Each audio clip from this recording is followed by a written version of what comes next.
नमस्कार दोस्तों, स्वागत है आपका हमारे YouTube चैनल राज कंप्यूटर स्टडी में। आज के इस वीडियो में हम जानेंगे HTML के कुछ इम्पोर्टेंट टॉपिक के बारे में। अगर आप बिल्कुल फ्रेशर हैं, बिल्कुल बिगिनियर हैं, आपको HTML की कोडिंग बिल्कुल भी नहीं आती, तो इस वीडियो को पूरा लास्ट तक ज़रूर देखिए, क्योंकि आज की इस वीडियो को देखने के बाद आपको HTML का बेसिक कॉन्सेप्ट क्लियर हो जाएगा। आपको पहले हम कुछ थ्योरेटिकल पार्ट के बारे में समझाएँगे, इसके बाद हम आपको प्रैक्टिकल की तरफ लेकर के चलेंगे।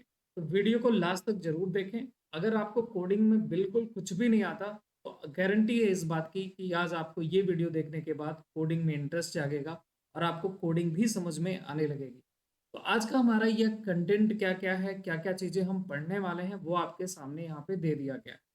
आज हम समझेंगे कि वेबसाइट क्या होती है, एचटीएमएल क्या होता है, टैग क्या होते हैं, एट्रीब्यूट्स क्या होते हैं, एलिमेंट क्या होते हैं और एचटीएमएल में जब हम कोडिंग करते हैं तो उसमें कमेंट कैसे दिया जाता है, जो कि एक बहुत ही इंपॉर्टेंट पार्ट होता है किसी भी कोडिंग के लिए, कमेंट देना। तो इतने सब कुछ टॉपिक के बारे में समझेंगे क्योंकि ये आज पहला दिन है हमारा एचटीएमएल का। तो अगर आप ये वीडियो लाइक करते हैं और ज़्यादा से ज़्यादा लोगों के पास में शेयर करते हैं, तो आगे भी हम एचटीएमएल के ऊपर वीडियो लाते रहेंगे। तो चलिए ज़्यादा टाइम वेस्ट ना करते हुए शुरू करते हैं हम अपने पहले पॉइंट को। वेबसाइट क्या होती है? दोस्तों देखो, आजकल हर एक चीज़, हमें अगर कोई भी फॉर्म भरना है, कोई भी जानकारी प्राप्त करनी है, तो हम अपने इंटरनेट से वेब को एक्सेस करते हुए किसी न किसी वेबसाइट का यूज़ करते हैं, जहाँ पे हमारे बहुत सारी जानकारी अवेलेबल होती है और वो जो वेबसाइट होती है, वो कई वेब पेजों के कलेक्शन से बनी होती है। अब वेब पेज क्या होते हैं, ये अभी आप थोड़ी देर में समझ जाएँगे कि वेब पेज क्या है। फिलहाल आप यूँ समझिए, जैसे एक बुक है और उस बुक में बहुत सारे पेजेज़ जुड़े होते हैं। अगर वो पेज निकाल दिए जाएँ, सिंपल आपके सामने सिर्फ़ एक पेज लगा रखा जाए, आपसे पूछा जाए कि ये क्या है, तो आप बताएँगे ये एक सिर्फ़ है और सिर्फ़ एक पेज है। लेकिन अगर हम उन्हीं पेजों को एक साथ में जोड़ दें, कंबाइन कर दें, तब आप कहते हैं कि अब ये बुक बन चुकी है।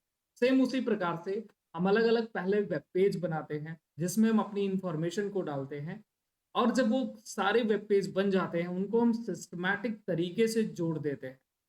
इसके बाद जो फाइनल रिज़ल्ट आता है, तब बनता है हमारा एक वेबसाइट। तो वेबसाइट दोस्तों क्या है? वेबसाइट कई वेब पेजों का एक कलेक्शन होती है, जहाँ पर हमारे टेक्स्ट फाइलें, हमारे टेक्स्ट, इमेज, वीडियो या इसके अलावा भी बहुत सारे कंटेंट मौजूद रहते हैं। अब मैं आपको लेके चलता हूँ अपने कोचिंग के वेबसाइट की तरफ, जहाँ पे मैं आपको समझाने की कोशिश करता हूँ कि वेब पेज क्या होते हैं। कैसे एक वेबसाइट कई वेब पेजों का कलेक्शन होती है। तो देखिए दोस्तों, वेब पेज क्या होते हैं? तो जैसा कि आप देख पा रहे हैं, आपकी स्क्रीन पे ये एक वेबसाइट नज़र आ रही है हमारे कोचिंग सेंटर पे, जहाँ अलग-अलग आपको बटन नज़र आ रही हैं। जैसे अबाउट सेक्शन में अगर हम चलें तो यहाँ पे अलग-अलग बटन नज़र आ रही हैं, है ना? इस पूरे को नेविगेशन बार बोला जाता है या शॉर्ट में नैव बार बोलते हैं। अब जैसे अगर हम कोर्सेज़ के अंदर जाते हैं, तो इसके अंदर अलग-अलग टाइप के आप देख पा रहे हैं, ऑप्शन आ रहे हैं। तो ये सब अलग-अलग वेब पेज हैं हमारे। इन सब की अलग-अलग कोडिंग की गई है, अलग-अलग इनको बनाया गया है और बाद में इन सभी को एक साथ अरेंज कर दिया गया, जोड़ दिया गया। इसके बाद जो ये कंप्लीट आउटपुट आपको नज़र आ रहा है, ये बन गई आपकी वेबसाइट। तो दोस्तों यही आपके वेब पेज होते हैं, जो आप यहाँ पे देख पा रहे हैं। ठीक है, जैसे अभी जो सबसे पहला आप किसी भी वेबसाइट को जब आप ओपन करते हैं, तो सबसे पहले जो नज़र आता है वो होता है आपका होम पेज।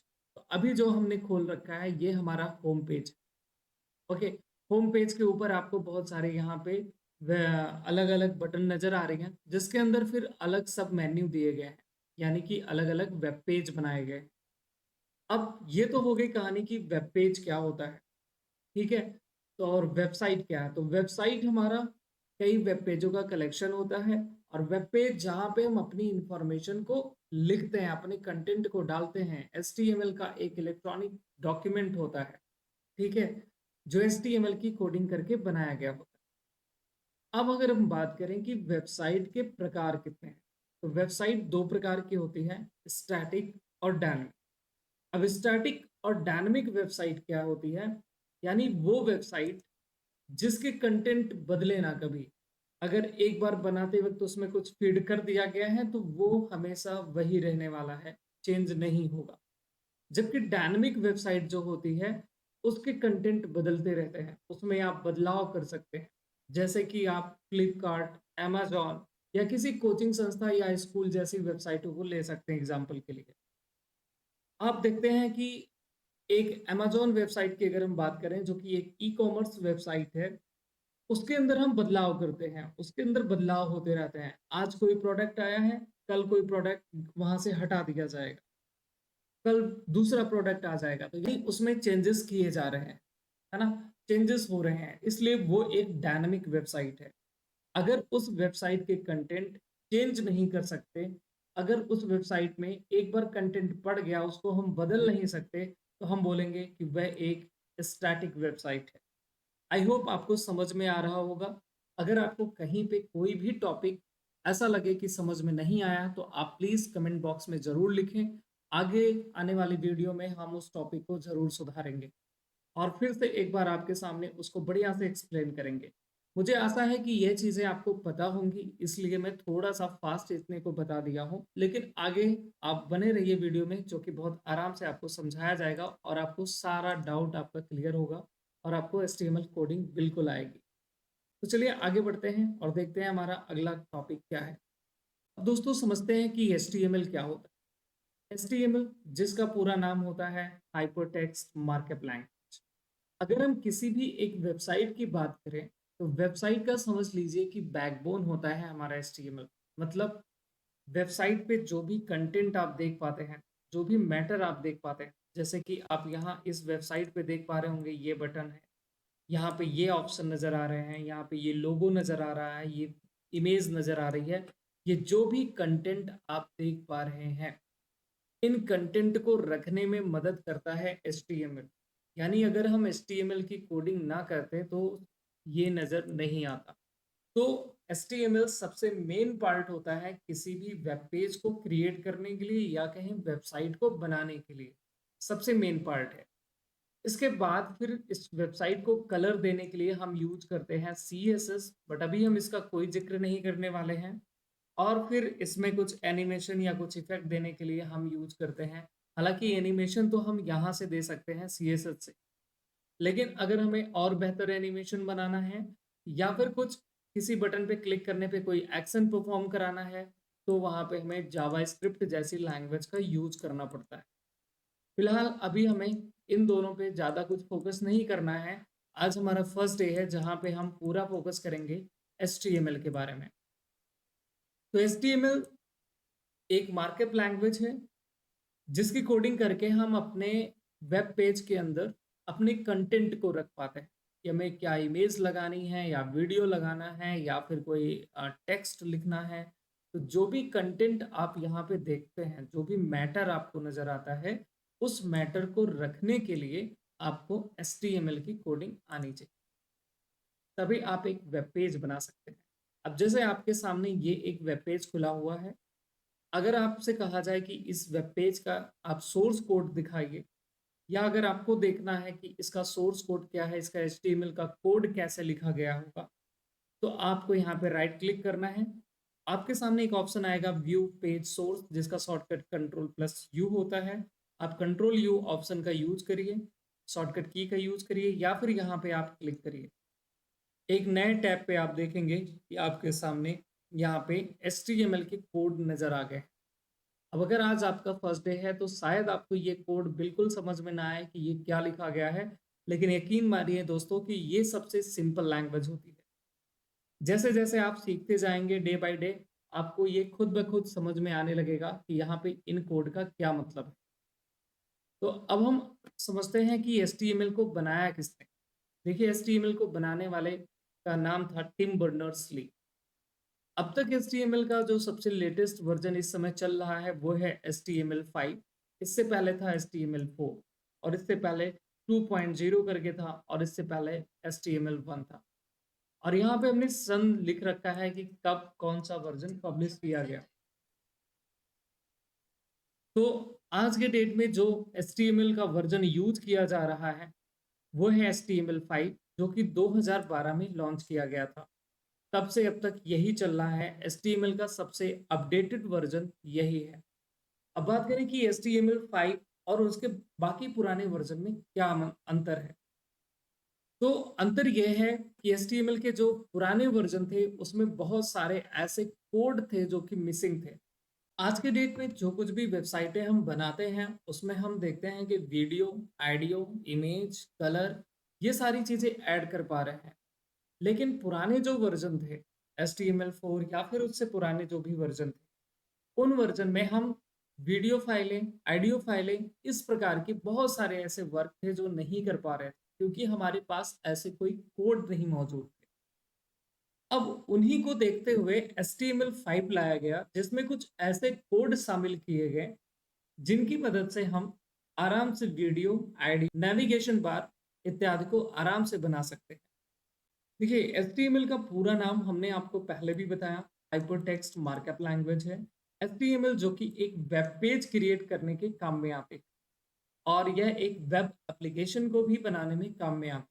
आगे मैं आपको बताऊंगा कि एक वेबसाइट और एक वेब एप्लीकेशन में क्या अंतर होता है।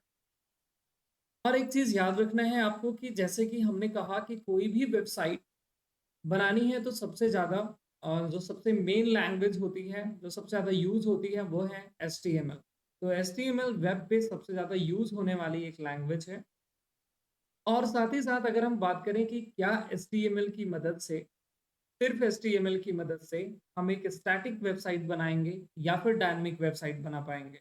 तो यहाँ पे अगर हम बात करें सिर्फ HTML की, तो HTML की मदद से सिर्फ और सिर्फ एक स्टैटिक वेबसाइट ही बनाई जा सकती है।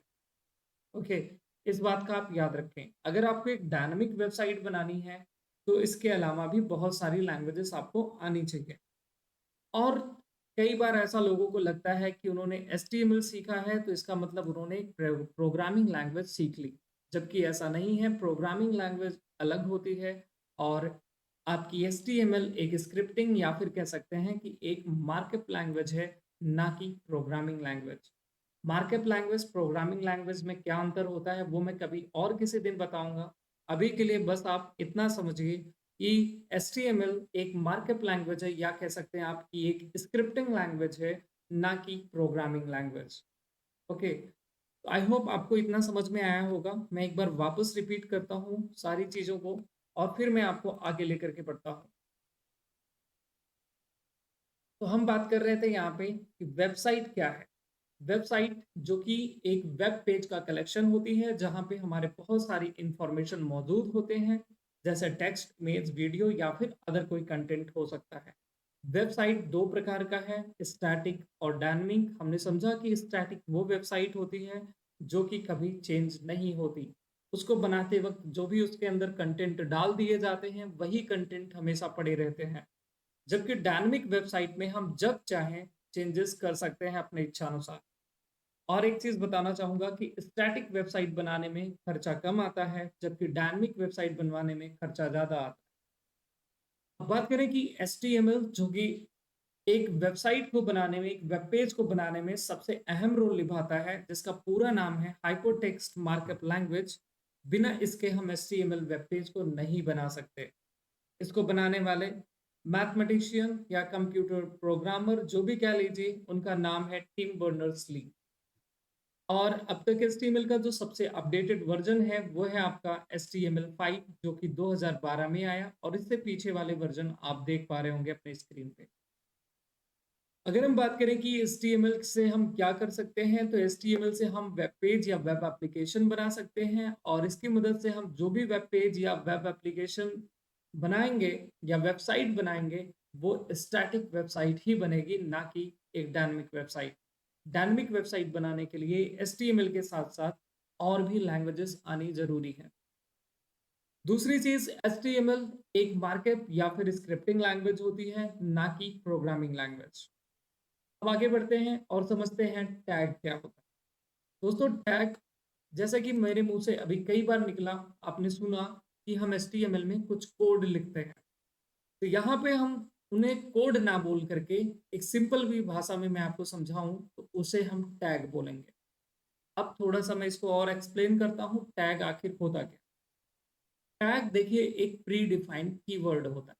कीवर्ड का मतलब कोई एक ऐसा शब्द जो पहले से डिफाइन कर दिया गया हो और हमारा ब्राउज़र उस शब्द का मतलब पहले से समझ रहा हो कि इसको लिखने पे क्या करना है। जैसे अगर मैं आपसे बोलूँ वाटर, तो आपके दिमाग में आ रहा है पानी, क्योंकि आप वाटर का मतलब ऑलरेडी समझ रहे हैं। तो इसी तरीके से कुछ कोड होते हैं, जैसे कि फॉर एग्ज़ाम्पल के लिए मैं यहाँ पे लिखता हूँ इस तरीके से H1, ठीक?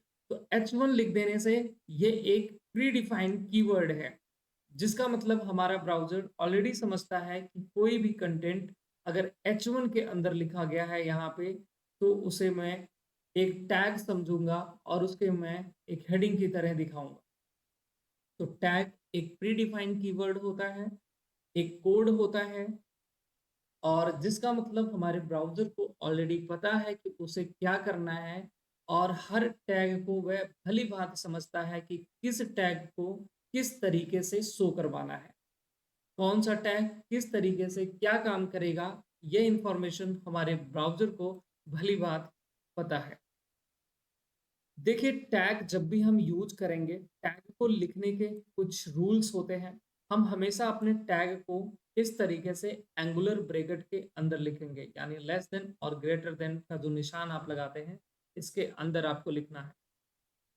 अगर हम किसी भी चीज़ को एंगुलर ब्रैकेट के अंदर एचटीएमएल में लिख रहे होंगे, फॉर एग्ज़ाम्पल कि हम यहाँ पे लिख रहे हैं पी और एंगुलर ब्रैकेट के अंदर लिख रहे हैं, तो ये टैग माना जाएगा और पी टैग एक पैराग्राफ टैग होता है। मतलब अगर हमें कोई भी पैराग्राफ, जैसे कि ये नज़र आ रहा है, अगर मुझे इसको पैराग्राफ के रूप में दिखाना होगा, तो मैं यहाँ पे स्टार्टिंग में पी टैग लगाऊँगा। अगर मैंने एंगुलर ब्रैकेट में लिखा तभी वह टैग होगा, अदरवाइज़ यह टैग नहीं माना जाएगा। और जैसा कि आप यहाँ पे नीचे देख पा रहे हैं कि टैग 2 प्रकार के होते हैं। एक होता है पेयर और दूसरा होता है अनपेयर। अब इसको मैं थोड़ा और अच्छे से एक्सप्लेन करता हूँ। तो ध्यान से समझिए, जैसे कि हमने कहा अभी आपसे, अगर मुझे एक पैराग्राफ शुरू करना है, तो सबसे पहले हम पी लिखेंगे, वो भी एंगुलर ब्रैकेट के अंदर। और फिर अपना जो भी मैटर होगा, जो भी हमारा पैराग्राफ है, उस पैराग्राफ को हम यहाँ पे टाइप करेंगे। और फिर जहाँ पैराग्राफ खत्म हो रहा होगा, वहीं पे वापस हम पी लिखेंगे एंगुलर ब्रैकेट में। लेकिन मुझे ये बताना है कि मेरा पैराग्राफ यहीं पे खत्म हो रहा है, तो मैं उसी पी के आगे एक फॉरवर्ड स्लैश लगाऊंगा, जिससे यहाँ पे ये मतलब निकल के आता है कि हमने यहाँ से पैराग्राफ स्टार्ट किया है और वो पैराग्राफ यहाँ इस जगह पे बंद हो रहा है, यानी यहाँ पे खत्म हो रहा है। और यहाँ पे जहाँ हमने स्टार्ट किया है, इसे हम बोलते हैं ओपनिंग टैग। इसे हम ओपनिंग टैग बोलेंगे और यहाँ पे हम बोलेंगे ये हमारा क्लोजिंग टैग। दोस्तों, जैसा कि आप देख पा रहे हैं कि यहाँ पे हमारा जो पैराग्राफ टैग है, उसका एक पेयर बन रहा है, यानी एक जोड़ा क्रिएट हो रहा है। यहाँ वो ओपन है और यहाँ पे क्लोज है। तो इसे हम बोलेंगे ये हमारा पेयर टैग है, यानी वो टैग जिसमें ओपनिंग और क्लोजिंग दोनों टैग शामिल होते होंगे। जो ओपन भी होता होगा और कहीं ना कहीं क्लोज भी होता होगा, उसे हम पेयर टैग या फिर कंटेनर टैग भी बोलते हैं। आई होप आपको इतना समझ में आया होगा।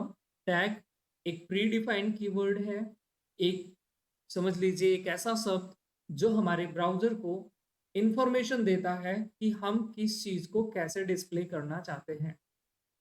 जो टैग होते हैं वो एंगुलर ब्रैकेट के अंदर लिखे जाते हैं। अगर हम कोई भी चीज़ एंगुलर ब्रैकेट के अंदर लिखते हैं, तो वो एक टैग बन जाता है और फिर हमारा ब्राउज़र उसकी मीनिंग को अपने अंदर ढूँढता है कि उसका क्या अर्थ है और उसको किस तरीके से दिखाना है। और टैग के 2 प्रकार हैं, पेयर और अनपेयर। पेयर टैग मतलब जिसको हम ओपन और क्लोज दोनों करते हैं। जहाँ से हमारा कंटेंट शुरू होता है, तो हम ओपनिंग टैग लगाते हैं और जहाँ कंटेंट हमारा बंद होता है, खत्म होता है, वहाँ पे हम क्लोजिंग टैग लगाते हैं। क्लोजिंग टैग हमेशा कंटेंट के लास्ट में लगेगा और ओपनिंग टैग हमेशा स्टार्टिंग में लगेगा। ये चीज़ आप याद रखिएगा, नाम से ही पता चल रहा। अब बात करें कि अनपेयर टैग क्या होता है। दोस्तों, अनपेयर टैग को एम्प्टी टैग भी कहा जाता है, यानी वो टैग जो ओपन तो होते हैं लेकिन क्लोज नहीं होते। ऐसे बहुत से टैग हैं। जैसे आगे आप देखेंगे, एक टैग जिसको हम बी आर के नाम से जानते हैं, यानी ब्रेक टैग। बी आर को ऐसे एंगुलर ब्रैकेट में लिख दिया हमने। इसका काम होता है लाइन को ब्रेक करना। अभी हम इनको बढ़िया से प्रैक्टिकली समझेंगे। तो यह सिर्फ ओपन होता है, इसका कहीं पे कोई पेयर नहीं है, कहीं कोई क्लोजिंग नहीं है। इसलिए हम बोलेंगे कि यह एक अनपेयर टैग है, यानी कि यह एक एम्प्टी टैग है। तो पेयर को हम कंटेनर टैग के नाम से जानते हैं, जहां पे ओपनिंग और क्लोजिंग दोनों प्रकार के टैग आते हैं। अनपेयर टैग को हम एम्प्टी टैग के नाम से जानते हैं, जहां पे सिर्फ और सिर्फ ओपनिंग टैग होते हैं, क्लोजिंग टैग नहीं होते। अब दोस्तों समझते हैं कि एट्रीब्यूट क्या होता है। देखिए एट्रीब्यूट क्या है। एट्रीब्यूट एक ऐसा स्पेशल वर्ड होता है जो ओपनिंग टैग के अंदर लगाया जाता है। फॉर एग्जाम्पल कि मान लीजिए कि आपको यहाँ पे एक टैग आपने लिखा। एक टैग होता है बॉडी टैग। बॉडी टैग का एक एग्जांपल लेकर के चलें। बॉडी टैग एक टैग लगाया हमने, एंगुलर ब्रैकेट हमने लगाया और उसके तुरंत बाद हमने एक वर्ड यूज किया, ये हुआ हमारा टैग। अब बात करें कि एट्रीब्यूट क्या है। तो एट्रीब्यूट इसी ओपनिंग टैग के अंदर लगाया जाता है। ये भी एक स्पेशल वर्ड होता है जो इस टैग को कुछ और एक्स्ट्रा फीचर प्रदान करता है। जैसे अगर मैं किसी भी एलिमेंट की लंबाई, चौड़ाई, ऊंचाई, ये सब कुछ मैं वहां पे मैनेज करना चाहता हूँ, तो मुझे कुछ एट्रीब्यूट्स की ज़रूरत पड़ेगी। मैं कुछ स्पेशल वर्ड यूज करूँगा उसकी लंबाई और चौड़ाई को मैनेज करने के लिए, या फिर उसमें और भी काम कर सकता हूँ, जैसे बैकग्राउंड कलर देना, टेक्स्ट का कलर देना इत्यादि। तो एट्रीब्यूट जो ओपनिंग टैग के अंदर लगाए जाते हैं और ये एक स्पेशल वर्ड होते हैं जो टैग के बाद स्पेस दे करके लिखे जाते हैं। अभी प्रैक्टिकल में हम बहुत बेहतर तरीके से आगे समझेंगे। अभी के लिए इतना आपके लिए काफ़ी होगा। आगे अब हम समझते हैं कुछ थोड़ा-सा प्रैक्टिकल, जहाँ हम देखेंगे कि कैसे हम टैग लिखते हैं, कैसे हम वहाँ पे एट्रिब्यूट का यूज़ करते हैं। तो चलिए स्टार्ट करते हैं हम अपने प्रैक्टिकल को, अब फिर वापस आकर के थोड़ा-सा थ्योरेटिकल चीज़ों के बारे में समझेंगे। तो मैं आपको लेके चलता हूँ अपने डेस्कटॉप स्क्रीन पे। सबसे पहले मैं यहाँ पे एक फ़ोल्डर बनाऊँगा। फ़ोल्डर बनाने के लिए आप shortcut control plus shift plus N key का इस्तेमाल करिए। एक फ़ोल्डर आपके सामने आ जाएगा। अब इस फ़ोल्डर को मैं ओपन करता हूँ। तो अब हम आगे देखेंगे कि एक वेब पेज कैसे बनाते हैं और कुछ टैग के बारे में हम जानेंगे, और इसके बाद में हम कुछ टेबल बनाएंगे। यानी हम अपने वेब पेज में आज सीखेंगे कि टेबल कैसे बनाते हैं।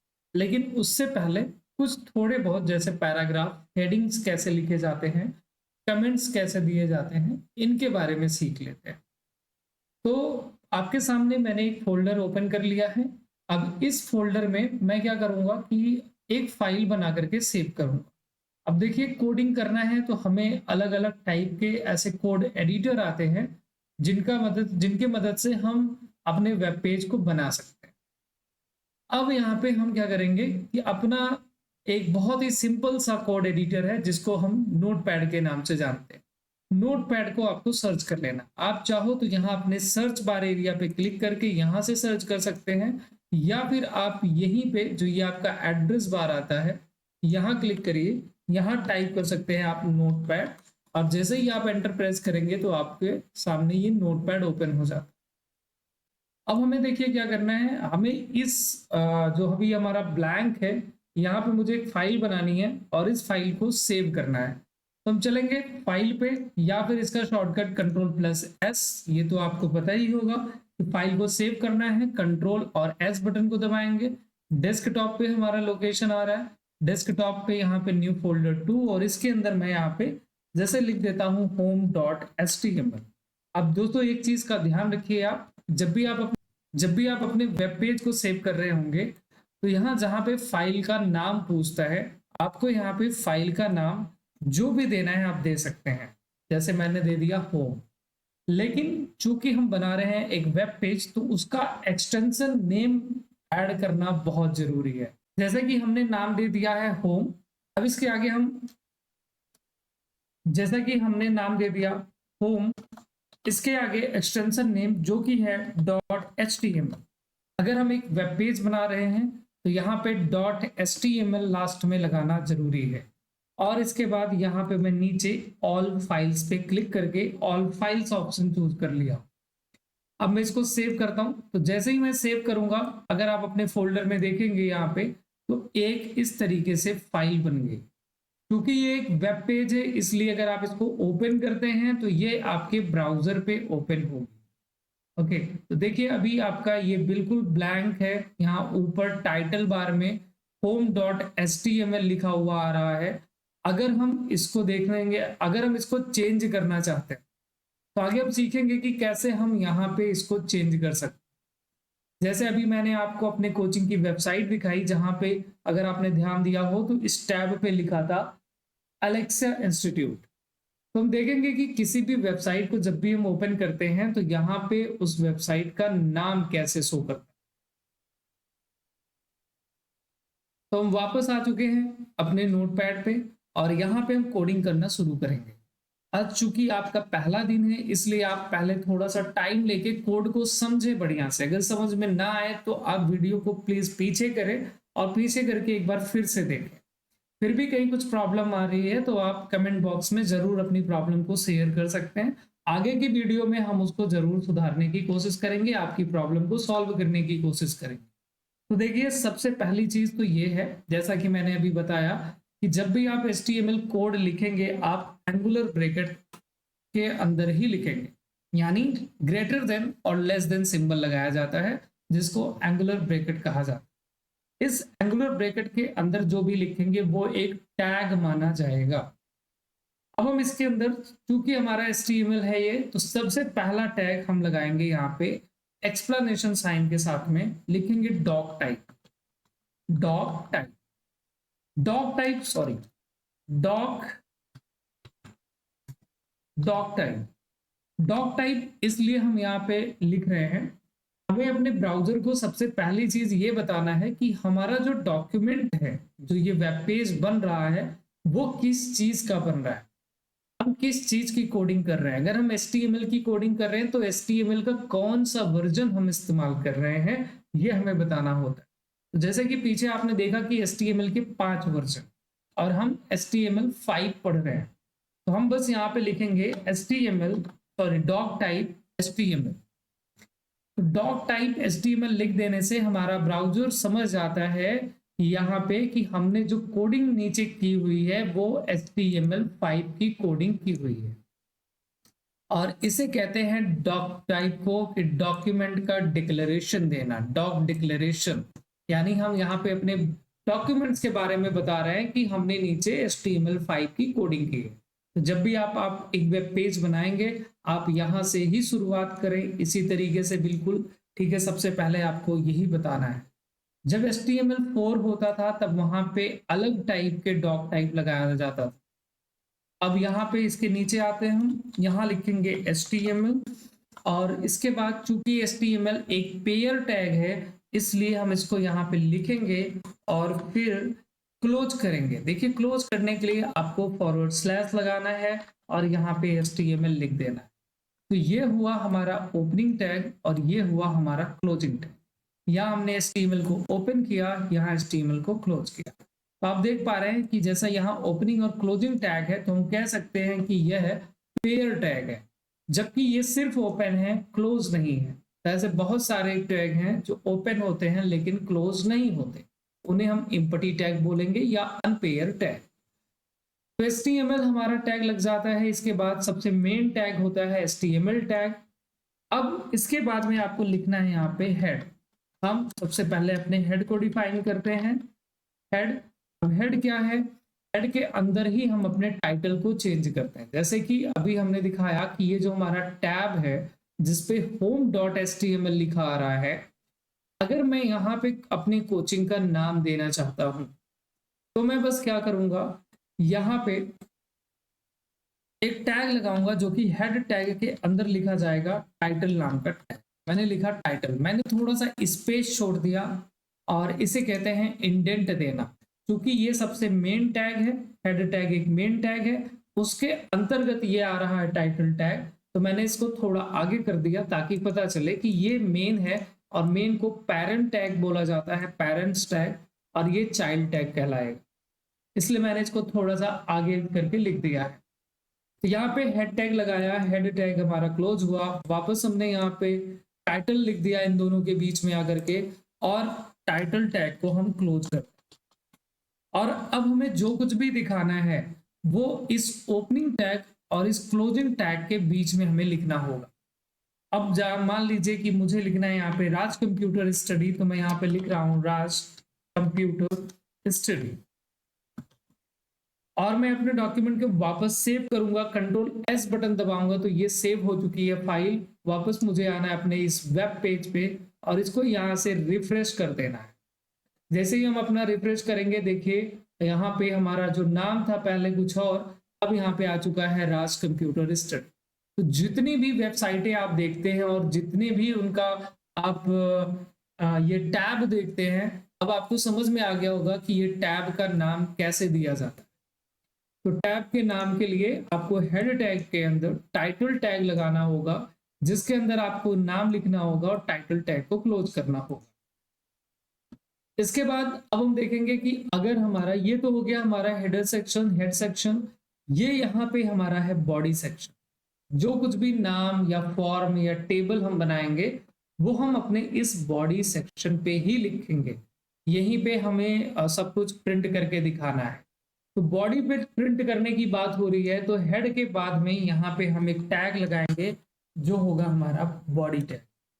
और बॉडी टैग सबसे नीचे होता है, यानी HTML के जस्ट ऊपर।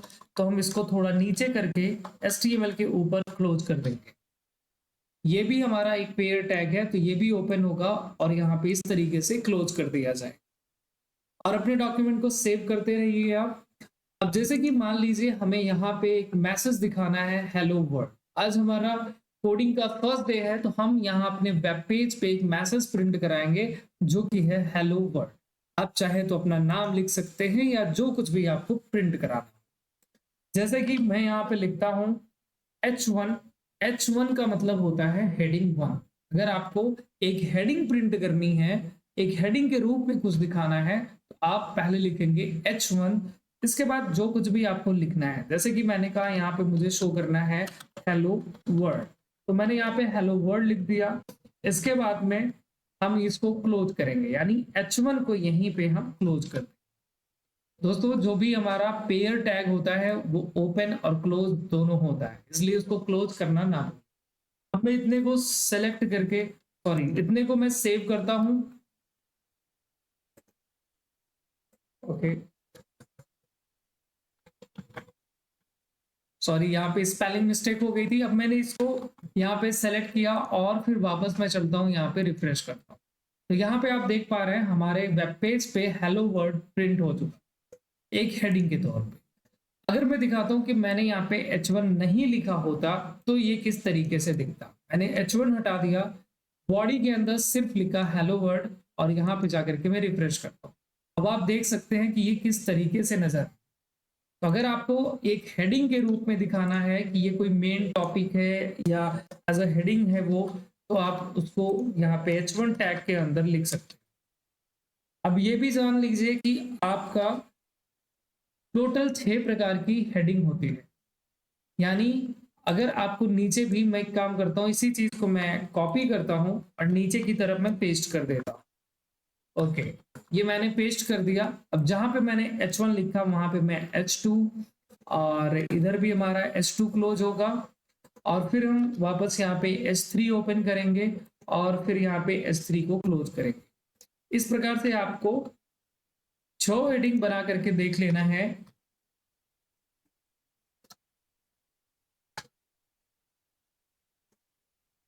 इस प्रकार आपको 6 की 6 हेडिंग बना करके यहाँ पे चेक कर लेना है कि उन सभी हेडिंग में क्या अंतर आ रहा है। आप कोडिंग सीख रहे हैं तो आप जितना प्रैक्टिस करेंगे उतना ही आपके लिए बेनिफिट होगा।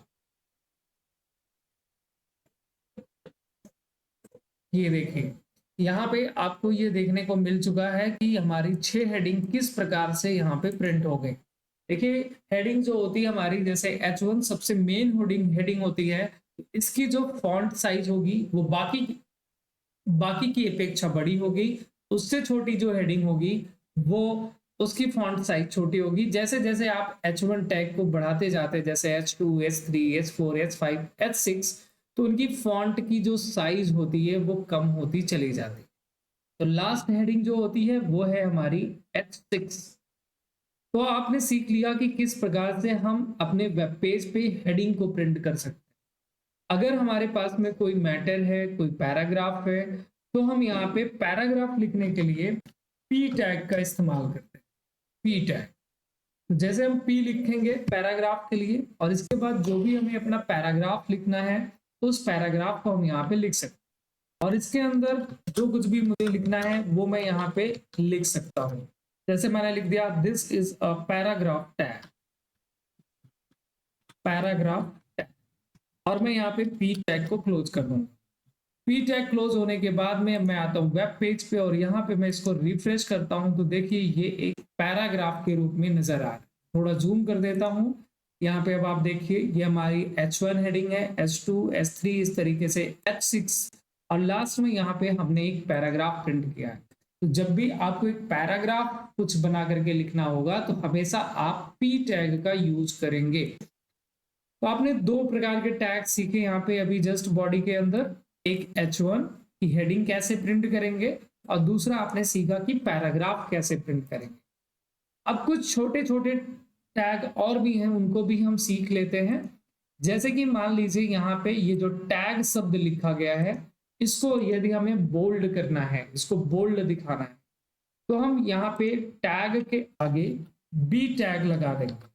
बी को लगाएंगे, बी टैग को ओपन करेंगे, और टैग के बाद में जितना भी मतलब आपको बोल्ड करना है उसके लास्ट में जाकर के क्लोज कर दीजिए बी टैग। और यदि हम आए और रिफ्रेश करें तो हमें अंतर देखने को मिल जाएगा कि बोल्ड करने से या बी टैग लगाने से क्या हो। ऐसा ही अगर आपको इसको तिरछा भी करना है, या किसी भी पैराग्राफ को या किसी भी लाइन या शब्द को तिरछा करना है, आप उसको तिरछा करने के लिए इटैलिक टैग यूज कर सकते हैं। अब अगर यदि हमें यहाँ पे टैग शब्द को ही तिरछा करना है तो मैं यहाँ पे आई टैग लगाऊंगा, और इसके जस्ट तुरंत बाद में आई टैग को क्लोज कर दूंगा। और अब अगर आप देखते हैं अपने वेब पेज को तो यहाँ पे आपको टैग जो उसको लिखा हुआ था वो तिरछा नजर आए। अगर मैं कहूँ कि यहाँ पे जो ये मैटर लिखा गया है, जितनी ये हेडिंग्स हैं, और यहाँ पे जहां हमारा पैराग्राफ शुरू हुआ है, इन हेडिंग और पैराग्राफ के बीच में मुझे एक हॉरिजॉन्टल लाइन चाहिए। तो इनके बीच में अगर मैं एक लाइन क्रिएट करना चाहता हूं तो ये रही हमारी लास्ट H6 हेडिंग, और यहाँ पे है हमारा पैराग्राफ। मैं इनके बीच में एक टैग लगाऊंगा जो कि होगा HR, और HR एक इंपटी टैग है, इसलिए इसको क्लोज नहीं करेंगे, ये बस ओपन ही रहने वाला। इसके बाद में हमने यहाँ पे HR टैग लगा दिया, और अब अगर हम आए और रिफ्रेश करें तो यहाँ पे देखेंगे कि एक हमारा हॉरिजॉन्टल लाइन यहाँ पे आ चुका है। आई होप आपको ये वीडियो पसंद आई होगी और ये इतने कोड समझ में आए होंगे। जो भी इंफॉर्मेशन आज हमने दिया आपको सही लगा होगा। अगर कहीं कुछ कमी लग रही है, आप जरूर उस कमी को कमेंट बॉक्स में कमेंट करके जरूर बताएं, और इस वीडियो को ज्यादा से ज्यादा लोगों के पास में शेयर करें।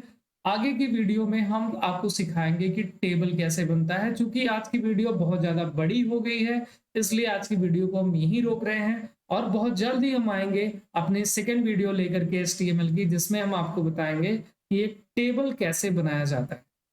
तो उम्मीद करता हूं कि आप इस वीडियो को लाइक करेंगे, शेयर करेंगे, और अपने कमेंट बॉक्स में जाकर के एक अच्छा सा प्यारा सा मैसेज जरूर देंगे। मिलते हैं अगली वीडियो में।